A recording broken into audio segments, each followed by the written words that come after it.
ನಮಸ್ಕಾರ ರಿವ್ಯೂ ಚಾನಲ್ಗೆ ಸ್ವಾಗತ. ನಾನು ಸೌಖ್ಯ ಗಾಂವ್ಕರ್. ಮೂಡಾ ಕೇಸ್ನಲ್ಲಿ ಮತ್ತೊಂದು ಮಹತ್ವದ ಟ್ವಿಸ್ಟ್. ಮತ್ತೊಂದು ಕಡೆ ಹೈಕೋರ್ಟ್ನಲ್ಲಿ ಮುಖ್ಯಮಂತ್ರಿಗಳ ವಾದಕ್ಕೆ ಕೋರ್ಟ್ ಇಟ್ಟಂತ ಅಭಿಪ್ರಾಯ ಏನು, ಇದು ಕುತೂಹಲಕ್ಕೆ ಕಾರಣ ಆಗಿದೆ. ಈ ಕೋರ್ಟ್ನ ತೀರ್ಪು 12ನೇ ತಾರೀಕಿಗೆ ಬಹುತೇಕ ಬರುತ್ತೆ, ಯಾಕಂದ್ರೆ ಅವತ್ತು ಮುಗಿಸ್ಬೇಕು ಎಲ್ಲರೂ ಅಂತ ಜಡ್ಜ್ ಹೇಳಿಬಿಟ್ಟಿದ್ದಾರೆ. ಅಭಿಷೇಕ್ ಮನು ಸಿಂಘ್ವಿ ಅವರ ವಾದ ಬಾಕಿ ಇದೆ. ಒಂದಿಷ್ಟು ವಾದ ಪ್ರತಿವಾದಗಳು ಅವತ್ತು ನಡೆಯುತ್ತೆ. ಅದಾದ ಬಳಿಕ ಬಹುತೇಕ 12ನೇ ತಾರೀಕಿಗೆ ತೀರ್ಪು ಪ್ರಕಟಿಸುವಂತ ಸಾಧ್ಯತೆ ಇದೆ. ಅವತ್ತೆಲ್ಲ ಒಂದು ಕ್ಲಾರಿಟಿ ಸಿಕ್ಬಿಡತ್ತೆ. ಹೀಗಿರುವಾಗ ನಿನ್ನೆ ಸೋಮವಾರ ನಡೆದಂಥ ವಾದದ ಟೈಮಲ್ಲಿ ವಾದ ಪ್ರತಿವಾದ ಎರಡೂ ಆಯಿತು. ಸ್ನೇಹಮಯಿ ಕೃಷ್ಣ ಪರ ವಾದವನ್ನು ಮಂಡಿಸಿದ್ರು ಒಂದು ಸುತ್ತು, ಮತ್ತು ಮುಖ್ಯಮಂತ್ರಿಗಳ ಪರವಾಗಿಯೂ ವಾದ ಮಂಡನೆ ಆಗಿದೆ. ಸರ್ಕಾರದ ಅಡ್ವೊಕೇಟ್ ಜನರಲ್ ಶಶಿಕಿರಣ್ ಶೆಟ್ಟಿ ಅವರು ವಾದ ಮಂಡಿಸ್ತಾ ಏನೇನು ಹೇಳಿದ್ರು, ಅದಕ್ಕೆ ಕೋರ್ಟ್ ಹೇಳಿದ್ದು ಏನು, ಅವರು ವಾದದ ಟೈಮಲ್ಲೇ ಮಧ್ಯಪ್ರವೇಶ ಮಾಡಿ ಜಡ್ಜ್ ಏನು ಹೇಳಿದ್ರು ಅನ್ನೋದು ವೆರಿ ಇಂಟ್ರೆಸ್ಟಿಂಗ್ ಇದೆ. ಅದನ್ನು ನಿಮ್ಮ ಮುಂದೆ ಇಡ್ತೀವಿ. ಮತ್ತು ಈ ಪ್ರಕರಣದಲ್ಲಿ ಒಂದು ಮಹತ್ವದ ಬೆಳವಣಿಗೆ, ಅದನ್ನು ಕೂಡ ಇಡ್ತಾ ಹೋಗ್ತೀವಿ. ಎಲ್ಲಕ್ಕಿಂತ ಪ್ರಮುಖವಾಗಿ ರಾಜ್ಯಪಾಲರು ಮುಖ್ಯಮಂತ್ರಿಗಳಿಗೆ, ಸರ್ಕಾರಕ್ಕೆ ಮತ್ತೊಂದು ಶಾಕ್ ಕೊಡ್ತಿದ್ದಾರೆ. ಈಗ ಪ್ರಧಾನಿ ಕಾರ್ಯಾಲಯಕ್ಕೇನೆ ದೂರು ಕೊಡುವ ಮೂಲಕ ರಾಷ್ಟ್ರಪತಿಗಳಿಗೆ, ಕೇಂದ್ರ ಗೃಹ ಇಲಾಖೆಗೆ ಮತ್ತು PM ಆಫೀಸ್ಗೆ ಈ ಕೇಸ್ನ ಸಂಬಂಧಪಟ್ಟಂತ ಎಲ್ಲ ಬೆಳವಣಿಗೆ, ಕಾಂಗ್ರೆಸ್ ನಾಯಕರ, ಸಚಿವರುಗಳ ಐವಾನ್ ಡಿಸೋಜಾ ಅವರ ಹೇಳಿಕೆ ಎಲ್ಲ ಕಾಂಟ್ರವರ್ಸಿ ಕಾರಣ ಆಯ್ತಲ್ಲ. ಇಂತಹ ಹೇಳಿಕೆ, ಬುಲೆಟ್ ಪ್ರೂಫ್ ಕಾರಲ್ಲಿ ಓಡಾಡಬೇಕಾದ ಅನಿವಾರ್ಯತೆ ಸೃಷ್ಟಿಯಾಗಿರುವುದು, ಇಲ್ಲಿರುವಂಥ ಬಿಕ್ಕಟ್ಟು, ಒತ್ತಡ, ರಾಜ್ಯ ಸರ್ಕಾರದ ವಿವಿಧ ಬೆಳವಣಿಗೆಗಳ ಬಗ್ಗೆ ತ್ವರಿತಗತಿಯಲ್ಲಿ ರಾಜ್ಯಪಾಲರು ತುಂಬಾ ಡೀಟೇಲ್ ಆಗಿ PMಗೂ ಕೂಡ ದೂರು ತಲುಪಿಸ್ಬಿಟ್ಟಿದ್ದಾರೆ. ಸೊ ಇದು ಹೊಸ ಮಜಲಿಗೆ ಹೋಗ್ತಾ ಇದೆ, ಹೊಸ ಆಯಾಮವನ್ನು ಪಡ್ಕೊಳ್ತಿದೆ. ಕೇಂದ್ರ ಮತ್ತು ರಾಜ್ಯದ ನಡುವಿನ ಸಂಘರ್ಷವಾಗಿ ಮಾರ್ಪಡುತ್ತ ಅನ್ನೋ ರೀತಿ. ಇನ್ನು ಹೈಕೋರ್ಟ್ ವಿಚಾರಕ್ಕೆ ಬರೋದಾದ್ರೆ, ಅಡ್ವೊಕೇಟ್ ಜನರಲ್ ಶಶಿಕಿರಣ್ ಶೆಟ್ಟಿ ಅವರು ಹೇಳಿದ್ದು 17A ಅಡಿಯಲ್ಲಿ ಪ್ರಾಸಿಕ್ಯೂಷನ್ಗೆ ಪೊಲೀಸರಷ್ಟೇ ಅನುಮತಿ ಕೇಳ್ಬೋದು. ಮತ್ತದೇ ಮನು ಸಿಂಘ್ವಿ ಅವರ ವಾದ. ಅಭಿಷೇಕ್ ಮನು ಸಿಂಘ್ವಿ ಅವರು ಅವತ್ತಿದೇ ವಾದವನ್ನು ಮಾಡಿ ಜಡ್ಜೆ ಹೇಳಿಬಿಟ್ರು, ತನ್ನದೇ ಪೀಠದ ತೀರ್ಪಿದೆ ಅನ್ನೋದನ್ನ ಉಲ್ಲೇಖ ಮಾಡ್ತಾರೆ, ನೆನಪಿಸ್ತಾರೆ. 17A ಅಡಿಯಲ್ಲಿ ಅನುಮತಿ ಇಲ್ಲದೆ ಪೊಲೀಸರು ತನಿಖೆ ಮಾಡಬಾರ್ದು, ಆದ್ರೆ ಪೊಲೀಸರು ಮಾತ್ರ ಅನುಮತಿ ಪಡ್ಕೊಳ್ಬೇಕನ್ನೋದಿಲ್ಲ, ಖಾಸಗಿ ದೂರು ಕೊಡೋದಕ್ಕೆ ಅವಕಾಶ ಇದೆ ಅನ್ನೋದನ್ನ ಸ್ಪಷ್ಟಪಡಿಸಿದ್ರು. ಇವತ್ತು ಮತ್ತದೇ ವಾದವನ್ನ ಮಂಡಿಸಿರೋದು ಕುತೂಹಲಕಾರಿಯಾಗಿತ್ತು. ಶಶಿಕಿರಣ್ ಶೆಟ್ಟಿ ಅವರು ಮತ್ತದೇ ಪಾಯಿಂಟ್ ಅನ್ನು ಯಾಕೆ ಎತ್ಕೊಂಡ್ರು ಮತ್ತು ಇಲ್ಲಿ ಅದಕ್ಕೆ ಕೋರ್ಟ್ ಏನು ಹೇಳಿದೆ ಅನ್ನೋದನ್ನು ನೋಡೋಣ. ತನಿಖಾಧಿಕಾರಿ ಪ್ರಾಥಮಿಕ ತನಿಖೆ ನಡೆಸಬೇಕು. ಅಡ್ವೊಕೇಟ್ ಜನರಲ್ ವಾದ ಇದು. ತನಿಖಾಧಿಕಾರಿ ಪ್ರಾಥಮಿಕ ತನಿಖೆ ನಡೆಸಿರಬೇಕು, ಆ ವಿವರವನ್ನ ಸಕ್ಷಮ ಪ್ರಾಧಿಕಾರಕ್ಕೆ ಕೊಟ್ಟಿರಬೇಕು ಅಂತ ಲಲಿತಾ ಕುಮಾರಿಯವರ ಪ್ರಕರಣವನ್ನ ಉಲ್ಲೇಖ ಮಾಡಿ ಆ ವಿಚಾರವನ್ನ ಇಡ್ತಾರೆ. 3 ಕೇಸ್ಗಳ ಹಿಂದೆ ಆದಂತಹ 3 ವಿವಿಧ ಕೇಸ್ಗಳ ಎಕ್ಸಾಂಪಲ್ಸ್ ಇಟ್ಟಿದ್ದಾರೆ ಅವರು. ಯಡಿಯೂರಪ್ಪನವರ ಡಿನೋಟಿಫಿಕೇಶನ್ ಪ್ರಕರಣ, ಲಲಿತಾ ಕುಮಾರಿಯವರ ಪ್ರಕರಣ ಮತ್ತು ಚಂದ್ರಬಾಬು ನಾಯ್ಡು ಅವರ ಕೇಸ್. ಇದು 3 ಎಕ್ಸಾಂಪಲ್ಸ್ ಕೊಟ್ಟು ವಾದವನ್ನು ಮಾಡಿರೋದು. ಅಂದ್ರೆ ರಾಜ್ಯಪಾಲರಿಗೆ ಒಂದು ತನಿಖಾ ವರದಿಯನ್ನ ಸಲ್ಲಿಕೆ ಮಾಡೇ ಇಲ್ಲ ಇನ್ನು ಯಾರು ಕೂಡ. ಅದರ ಒಳಗಡೆನೆ ಅವ್ರು ಹೆಂಗ್ ಕೊಟ್ರು, ಖಾಸಗಿಯವರ ದೂರಿನ ಆಧಾರದಲ್ಲಿ 22 ವರ್ಷಕ್ಕಿಂತ ಹಳೆ ಪ್ರಕರಣ ಆಗಿರೋದ್ರಿಂದ ಪ್ರಾಥಮಿಕ ತನಿಖೆ ಆಗಬೇಕು.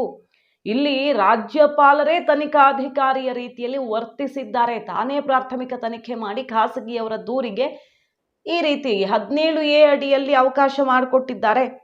ಹಾಗಾಗಿ ನಿತ್ಯವೂ ಬೇಕಾದಷ್ಟು ದೂರುಗಳು ಬರೋಕೆ ಶುರು ಆಗ್ಬಿಡ್ಬೋದು ಈ ಥರ ಅವಕಾಶ ಮಾಡಿಕೊಟ್ರೆ. ಸಕ್ಷಮ ಪ್ರಾಧಿಕಾರವೇ ಇದನ್ನೆಲ್ಲ ವಿಚಾರಣೆ ನಡೆಸಿದ್ರೆ ಸಮಸ್ಯೆ ಆಗುತ್ತೆ. ಪೊಲೀಸರ ಮೂಲಕವೇ 17A ಅಡಿಯಲ್ಲಿ ಅನುಮತಿ ಪಡಿಬೇಕು ಅಂತ ಅವರು ವಾದ ಮಾಡ್ತಾರೆ. ಅದಕ್ಕೆ ಏನು ಆನ್ಸರ್ ಮಾಡ್ತು ಕೋರ್ಟ್ ನೋಡಿ. FIR ದಾಖಲಿಸುವ ಮೊದಲು ಪ್ರಾಥಮಿಕ ತನಿಖೆ ಅಗತ್ಯವೆಂದಿದೆ, ಆದರೆ 17A ಅಡಿ ಅನುಮತಿಗೆ ಪ್ರಾಥಮಿಕ ತನಿಖೆ ಆಗಿರಬೇಕು ಅಂತ ಎಲ್ಲಿದೆ ಅಂತ ಕೇಳ್ತಾರೆ. FIR ದಾಖಲಿಸೋದಕ್ಕೆ ಈ ರೀತಿ ಪ್ರಾಥಮಿಕ ತನಿಖೆ ಅಗತ್ಯ ಇದೆ. ಈಗ ತನಿಖೆಗೆ ಅವಕಾಶ ಮಾಡಿಕೊಡಿ ಅಂತಾನೆ ಕೇಳ್ತಿರೋದಲ್ವಾ.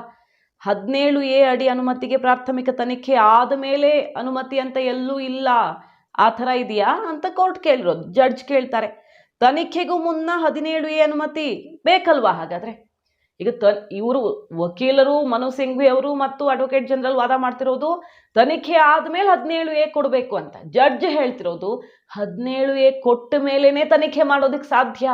ಎಲ್ಲ ತನಿಖೆನೂ ಆಗಿದೆ, FIR ಆಗಿದೆ, ಎಲ್ಲ ಆಗಿದೆ ಅಂದ್ರೆ ಮತ್ತ್ಯಾಕೆ ಪ್ರಾಸಿಕ್ಯೂಷನ್ಗೆ ಅನುಮತಿಯ ಪ್ರಶ್ನೆಯೇ ಬರಲ್ವಲ್ಲ ಹಾಗಾದ್ರೆ ಅನ್ನುವ ಪಾಯಿಂಟ್ ಅನ್ನ ಇಡ್ತಾರೆ. ಎಲ್ಲ ನಾಗರಿಕರು ಎಲ್ಲರ ವಿರುದ್ಧ ದೂರು ಕೊಟ್ರೆ ಸಮಸ್ಯೆ ಆಗುತ್ತೆ, ನೀವು ಹೇಳಿದ್ದು ಹೌದು. ಹಾಗಾಗಿ ಡಾಕ್ಟರ್ ಅಶೋಕ್ ಪ್ರಕರಣದಲ್ಲಿ ಮಾರ್ಗಸೂಚಿಯನ್ನ ಇಲ್ಲಿ ರೂಪಿಸಿದ್ದಾರಲ್ಲ ಅನ್ನೋದನ್ನ ಜಡ್ಜ್ ನೆನಪಿಸ್ಕೊಡ್ತಾರೆ. FIR ದಾಖಲಿಸುವ ಮುನ್ನ 17 ಅನುಮತಿ ಪಡಿಬೇಕು. ಕೋರ್ಟ್ ಸೂಚಿಸಿದ್ದರೆ FIR ದಾಖಲಾಗ್ತಿತ್ತು. ಇದನ್ನ ಪಡೆಯೋದಕ್ಕೆ ಅಂತಾನೆ ಖಾಸಗಿ ದೂರುದಾರರಿಗೆ ಅನುಮತಿಗೆ ಅವಕಾಶ ಕೊಟ್ಟಿರೋದಲ್ವಾ. ಈಗ ಕೋರ್ಟ್ ಏನಾದ್ರೂ ಅವಕಾಶ ಮಾಡಿಕೊಟ್ಟಿದ್ರೆ FIR ಆಗಿರ್ತಿತ್ತು. ಇಲ್ಲಿ ಈ ಅವಕಾಶವನ್ನ ಪಡ್ಕೊಳ್ಳೋದಿಕ್ಕೆ ಅಂತಾನೆ ಅನುಮತಿ ಕೊಟ್ಟಿದ್ದಾರೆ ಪ್ರಾಸಿಕ್ಯೂಷನ್ಗೆ, ತನಿಖೆಗೆ ಅವಕಾಶ ಮಾಡಿಕೊಡ್ಲಾಗಿದೆ ಅನ್ನೋದೇ ಅಲ್ವಾ ಇಲ್ಲಿ ಪ್ರಾಸಿಕ್ಯೂಷನ್ಗೆ ರಾಜ್ಯಪಾಲರು ಕೊಟ್ಟಿರೋ ಅನುಮತಿ. ಅಂದ್ರೆ ಇಲ್ಲಿ ದೂರುದಾರರ ಪರ ವಕೀಲರು ವಾದ ಮಾಡ್ತಿರೋದು ಇಷ್ಟೇ, ಇಂತಿಂಥ ಲೋಪದೋಷಗಳು ಕಾಣಿಸ್ತಿದೆ, ಮೇಲ್ನೋಟಕ್ಕೆ ಇಂತಿಂಥ ತಪ್ಪುಗಳು ತಾಂತ್ರಿಕವಾಗಿ ಎಲ್ಲ ಸಾಕ್ಷಿ ಆಧಾರದ ವಿಚಾರ ಗಮನಿಸಿದ್ರೆ ತನಿಖೆ ಆಗಬೇಕು, ತನಿಖೆಗೆ ಅವಕಾಶ ಮಾಡಿಕೊಡಿ ಅಂತ ಅಷ್ಟೇ ಕೇಳ್ತಿರೋದು. ಈ ವಾದ ಪ್ರತಿವಾದ ಕೇಳಿದ ಬಳಿಕ ಕೋರ್ಟ್ ಕೊಟ್ಟ ಅಭಿಪ್ರಾಯ, ಇದು ತೀರ್ಪಲ್ಲ, 17A ಪೊಲೀಸರೇ ಬಂದು ಅನುಮತಿಯನ್ನು ಕೇಳಬೇಕು ಅಂತಿಲ್ಲ, ಅಥವಾ ತನಿಖೆ ಆಗಿ ವರದಿ ಬಂದು ಆಮೇಲೆ ಕೇಳಬೇಕು ಅಂತಿಲ್ಲ ಅನ್ನೋದನ್ನ ಕೋರ್ಟ್ ಅಲ್ಲೇ ಕ್ಲಿಯರ್ ಮಾಡ್ದಂಗಾಯ್ತು. ಅಲ್ಲಿಗೆ ಅಭಿಷೇಕ್ ಮನು ಸಿಂಘ್ವಿ ಅವರ ವಾದದ ಟೈಮಲ್ಲೂ ತನ್ನದೇ ಪೀಠದ ಒಂದು ತೀರ್ಪನ್ನ ನೆನಪಿಸಿದ್ರು ನಾಗಪ್ರಸನ್ನ ಅವರು ಜಡ್ಜ್ ಸಾಹೇಬ್ರು. ಈಗ ಮತ್ತಷ್ಟು ಡೀಟೇಲ್ ಆಗಿ ಇಟ್ಟಿದ್ದಾರೆ ವಿಚಾರವನ್ನು. ಇನ್ನು ಶಶಿಕಿರಣ್ ಶೆಟ್ಟಿ ಅವರು ನೋಡಿ 3 ಕೇಸ್ಗಳ ಎಕ್ಸಾಂಪಲ್ ಕೊಟ್ಟಿದ್ರು. ಡಿನೋಟಿಫಿಕೇಶನ್ ಪ್ರಕರಣದಲ್ಲಿ ಯಡಿಯೂರಪ್ಪನವ್ರ ಕೇಸಲ್ಲಿ ಯಡಿಯೂರಪ್ಪನವರೇ ತೀರ್ಮಾನ ಕೈಗೊಂಡಿದ್ರು. ಬಟ್ ಇಲ್ಲಿ ಸಿದ್ದರಾಮಯ್ಯನವರೇ ಏನು ತೀರ್ಮಾನ ಕೈಗೊಂಡಿರೋದು, ಶಿಫಾರಸು ಟಿಪ್ಪಣಿ ಅವರ ಆದೇಶ ಪ್ರತಿ ಏನು ಇಲ್ವಲ್ಲ. ಲಲಿತಾ ಕುಮಾರಿ ಅವ್ರ ಕೇಸ್ 17AD ಪ್ರಾಸಿಕ್ಯೂಷನ್ಗೆ ಪೊಲೀಸರು ಅನುಮತಿ ಕೇಳಬಹುದು. ಅದಕ್ಕೂ ಮೊದಲು ತನಿಖಾಧಿಕಾರಿ ಪ್ರಾಥಮಿಕ ತನಿಖೆ ನಡೆಸಬೇಕು, ಸಕ್ಷಮ ಪ್ರಾಧಿಕಾರಕ್ಕೆ ಕೊಡಬೇಕು ಅಂತಿದೆ ಆ ಕೇಸಲ್ಲಿ ಅಂತ ನೆನಪು ಮಾಡಿಕೊಡ್ತಾರೆ.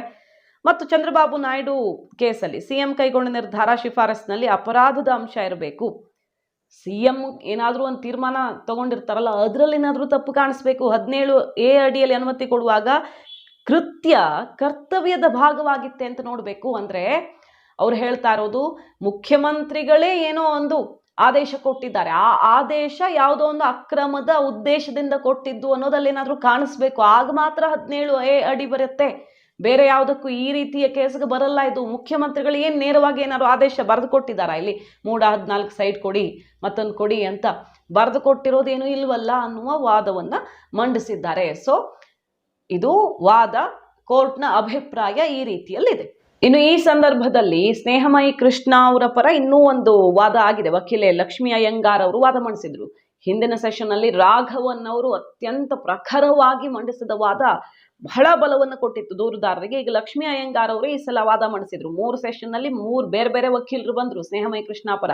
ನೋಡಿ, ಇವತ್ತು ಅಂದ್ರೆ ನಿನ್ನೆ ನಡೆದಂತ ಸೆಷನ್ ಅಲ್ಲಿ ಲಕ್ಷ್ಮೀ ಅಯ್ಯಂಗಾರ್ ಅವರ ವಾದ ಏನು, 1999, 2004, 2007, 2013 2018 ಈ ಅವಧಿಯೆಲ್ಲ ಮುಖ್ಯಮಂತ್ರಿಗಳು ಅಂದ್ರೆ ಈಗಿರೋ ಮುಖ್ಯಮಂತ್ರಿ ಸಿದ್ದರಾಮಯ್ಯನವರು ಅಧಿಕಾರದಲ್ಲೇ ಇದ್ದಾರೆ.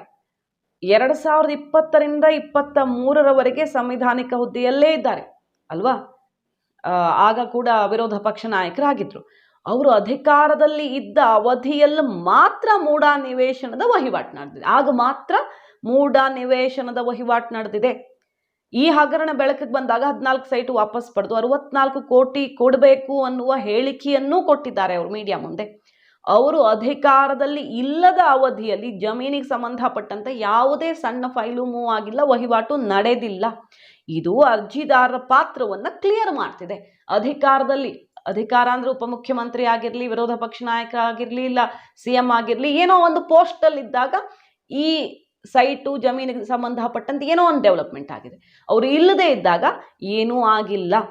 ಹಾಗಾಗಿ ದೃಢಪಡಿಸುತ್ತೆ ಅನ್ನೋ ವಾದ ಮಾಡಿದ್ದು ಪ್ರಮುಖವಾಗಿ ಸ್ನೇಹಮಯಿ ಕೃಷ್ಣ ಅವರು ಹೇಳಿದ್ರು. ಕೋರ್ಟ್ ಗಮನಕ್ಕೆ ನಾವು ಏನಂತ ತರ್ತಾ ಇದ್ದೀವಿ ಅಂತ ಕೇಳಿದ್ರೆ, ಹಿಂದಿನ ಮೂಡಾ ಆಯುಕ್ತರಾಗಿದ್ದವ್ರನ್ನೊಬ್ಬರನ್ನ ಸಸ್ಪೆಂಡ್ ಮಾಡಿದ್ದಾರಲ್ಲ, ಸಸ್ಪೆನ್ಷನ್ ಮಾಡಿರೋ ಆರ್ಡರ್ ಅಲ್ಲಿಯೇ ಕ್ಲಿಯರ್ ಆಗಿ ಎಲ್ಲೆಲ್ಲಿ ನಿಯಮ ಉಲ್ಲಂಘನೆ ಮಾಡಿದ್ದಾರೆ, ಇವ್ರನ್ನ ಯಾಕೆ ಕಿತ್ತಾಕ್ತಿದೀವಿ ಈಗ ಅಂತ ಕೇಳಿದ್ರೆ, ಈ ರೀತಿ ಇಂತಹ ಇಸ್ವಿ ಹಿಂದಿನ ಸೈಟು ಮತ್ತೊಂದು ನಿವೇಶನಕ್ಕೆ ಸಂಬಂಧಪಟ್ಟಂತೆ ಬಡಾವಣೆ ನಿರ್ಮಾಣ ಆಗಿದ್ದಲ್ಲಿ ಅದಕ್ಕೆ ಅನ್ವಯ ಆಗಲ್ಲ 50-50. ಈ ನಿಯಮ ಮೀರಿ ಇವರು ಅಲಾಟ್ ಮಾಡಿಕೊಟ್ಟಿದ್ದಾರೆ, ಅದಕ್ಕೆ ಇವರನ್ನ ಸಸ್ಪೆಂಡ್ ಮಾಡ್ತಿದ್ದೀವಿ ಅಂತ ಕ್ಲಿಯರ್ ಆಗಿ ಇವರಿಂದ ಅಕ್ರಮವಾಗಿದೆ ಅಂತ ಹೇಳುವ ಮೂಲಕ ಸಿದ್ದರಾಮಯ್ಯನವರ ಪತ್ನಿಗೆ ಕೊಟ್ಟಿದ್ದು ಕೂಡ ಅಕ್ರಮ ಅನ್ನೋದನ್ನ ಸರ್ಕಾರ ಒಪ್ಪಿಕೊಂಡು ಅಧಿಕಾರಿ ಮೇಲೆ ಆಕ್ಷನ್ ತಗೊಂಡ ಮೇಲೆ ಸರ್ಕಾರದಿಂದನೇ ಈಗ ಕ್ಲಿಯರ್ ಆಗಿದೆ ಅನ್ನುವ ಒಂದು ವಿಚಾರವನ್ನು ಕೋರ್ಟ್ ಗಮನಕ್ಕೆ ತಂದಿರೋದು.